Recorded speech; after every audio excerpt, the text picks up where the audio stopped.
Bapak Ibu saudara-saudari, anak-anak yang terkasih berkah dalam, semoga sehat semuanya. Amin. Saudara-saudari yang terkasih, biasanya kalau hari Rabu sore atau Minggu pagi sampai siang itu waktu seminaris, itu kita boleh jalan-jalan. Kalau sekarang mungkin hanya Minggu ya. Dulu Romo Rabu boleh jalan gitu. Ya jalan saja karena memang nggak punya uang. Dulu pokoknya keluar jalan, lihat situasi, lihat lingkungan, kadang ke pasar, kadang bisa kunjungan ke tempat umat, atau kadang-kadang pingin hanya ngadem saja di mall begitu. Ya hanya lihat orang, lihat barang, nggak bisa beli. Tetapi yang menarik, setiap kali jalan atau setiap saat berjumpa dengan orang itu, misalnya kebanyakan berjumpa dengan umat, mereka bisa langsung mengenali, langsung seminaris ya gitu.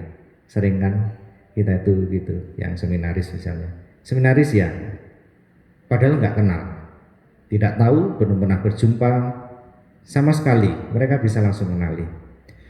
Juga ketika frater, tidak jarang atau bahkan sering kami juga dikenali oleh umat, walaupun kadang-kadang suatu saat misalnya saya pernah bersama dengan kelompok angkatan itu sudah rekreasi jauh gitu ke tepi pantai gitu, sudah artinya berpakaian dan gaya anak muda biasa itu. Waktu makan di pinggir pantai kami bicara lebih bebas begitu, agak keras, tiba-tiba ibu yang masak itu, frater loh, masak kayak gitu. Nah ketahuan lagi, apalagi kalau jadi romo susah, biasanya langsung ketahuan.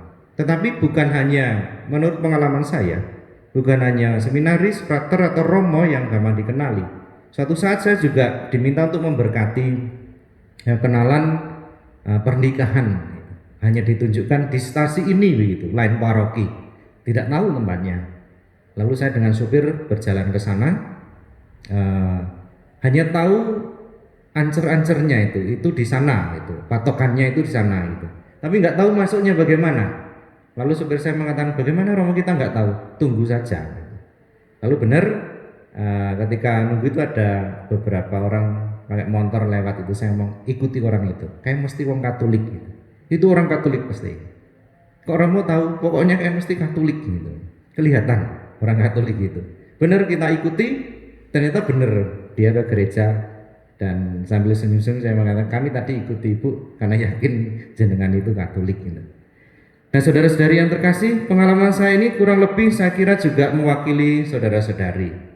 Kadang-kadang orang juga mampu mengenali kita, Kristen ya, Katolik ya, gitu. Kristen itu kadang-kadang orang. Lalu kita mungkin bisa bertanya, mengapa kita bisa dikenali? Gitu. Atau siapa sebenarnya yang dikenali di situ? Gitu. Mengapa bisa begitu? Saya sendiri yakin bahwa sebenarnya yang dikenali dalam diri kita, entah itu biarawan, biarawati maupun umat sekalian, itu sebenarnya yang dikenali adalah Kristusnya. Yesusnya yang dikenali, Yesusnya yang bercahaya, Yesus yang nampak dalam diri kita. Nah, ketika Yesus bercahaya itu, maka dampaknya adalah ketika kita itu betul-betul hidup di dalam Kristus, tinggal di dalam Kristus, maka kita juga ikut bersuka cita, ikut tampak kegembiraannya dari wajahnya, dari tutur kata kita, dari tindakan kita itu. Kita juga ikut bercahaya, maka orang bisa mengenali sebenarnya yang bercahaya itu Kristusnya. Tetapi sukacita dan kegembiraan kita karena kita mengikuti Yesus itu mampu dikenali oleh orang lain. Maka jangan heran kalau misalnya orang juga mampu mengenali kita, oh pantas orang Katolik baik gitu. Oh pantas orang Katolik jujur. Biasanya kalau dikaitkan dengan keuangan itu. Jangan heran kalau kita sering ditunjuk sebagai bendahara dan sebagainya. Akan menjadi aneh kalau misalnya orang berkomentar sebaliknya. Tuh, orang Katolik kok kayak gitu? Gitu. Ada kan juga tetap komentar begitu. Orang Katolik kok nggak jujur? Orang Katolik kok pembohong? Gitu. Nggak biasanya. Yang saya tahu orang Katolik itu hebat itu.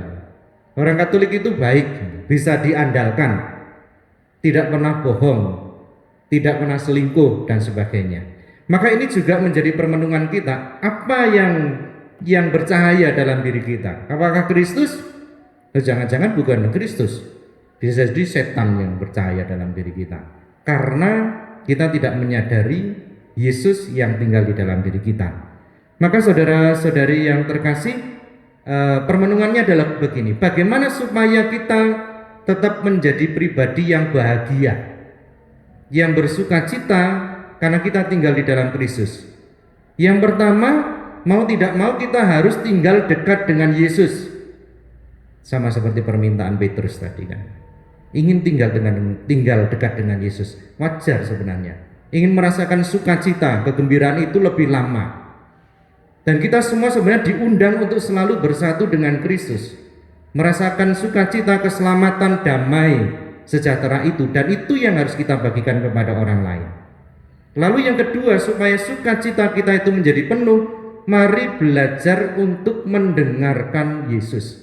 Ini kan seperti pesan Bapa tadi ketika terdengar suara, inilah anakku yang kukasihi, dengarkanlah dia. Jalan keselamatan kita adalah mendengarkan Yesus.